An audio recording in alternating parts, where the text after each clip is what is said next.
Car accident में पति की मृत्यु के बाद सरला पर तो दुखों का पहाड़ टूट पड़ा था। सरला को 2 बेटियां थीं जिनका पालन पोषण और पढ़ाई की जिम्मेदारी अब पूरी तरह से उस पर आ चुकी थी।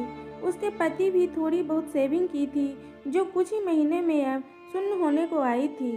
भगवान जैसे ही उनकी कड़ी परीक्षा लेने पर तुला था, क्योंकि ले देकर उनके पास एक ही कमाई का जरिया था जो थी उसकी गाय, पर वो भी बीमारी से मर चुकी थी। सरला को दिन रात बस यही चिंता सताने लगी कि अब आगे का गुजारा कैसे होगा, कैसे मैं अपने दोनों बच्चों को खाना खिला पाऊंगी और कैसे उनको कपड़े लत्ते दिला पाऊंगी या स्कूल भेज पाऊंगी।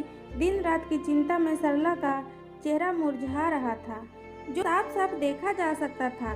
सरला के कई सारे पड़ोसी थे, मगर वह सिर्फ नाम के थे। किसी ने भी अपना पड़ोसी धर्म नहीं निभाया था।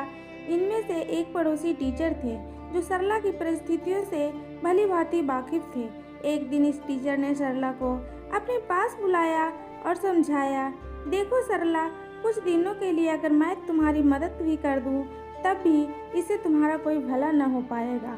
अगर तुम्हें अपनी परिस्थितियां बदलनी है तो तुम्हें खुद ही इसमें बदलाव लाना पड़ेगा।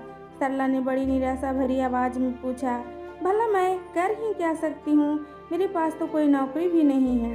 टीचर ने कहा, नहीं नहीं सरला, मैं तुम्हें नौकरी करने के लिए नहीं कह रहा हूँ। मैं जानता हूँ कि तुम कढ़ाई बुनाई का काम बहुत अच्छा करती हो। बस इस काम में अपना मन लगा दो। जितना ज़्यादा कर पाओगी उतना यह काम करो। इसके अलावा तुम बाकी फालतू के खर्चे जैसे कि चाय का खर्चा कम कर दो। इसकी बजाय तुम लोग दलिया का पानी उबालकर पी सकते हो।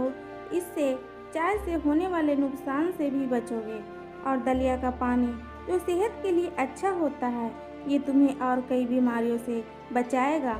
और इस तरह से तुम थोड़ा थोड़ा पैसा बचाकर अपने लिए फिर से गाय खरीद सकती हो और अपनी रुकी हुई जीवन की गाड़ी को आगे बढ़ा सकती हैं। सरला को इस भले शिक्षक की बात में कुछ दम लगा। उसने वैसे ही किया जैसे इस टीचर ने उससे करने के लिए कहा था, और देखते ही देखते 1 साल बीत गया। साल के अंत में सरला के पास इतने पैसे बच गए थे कि वह एक गाय खरीद सके। दोस्तों, जिंदगी में सुख दुख उतार चढ़ाव आना बहुत ही सहज बात है। सुख आने पर हमें होश में रहना चाहिए और दुख आने पर हमें अपने आप को संभालते हुए उससे निकलने का रास्ता ढूंढना चाहिए।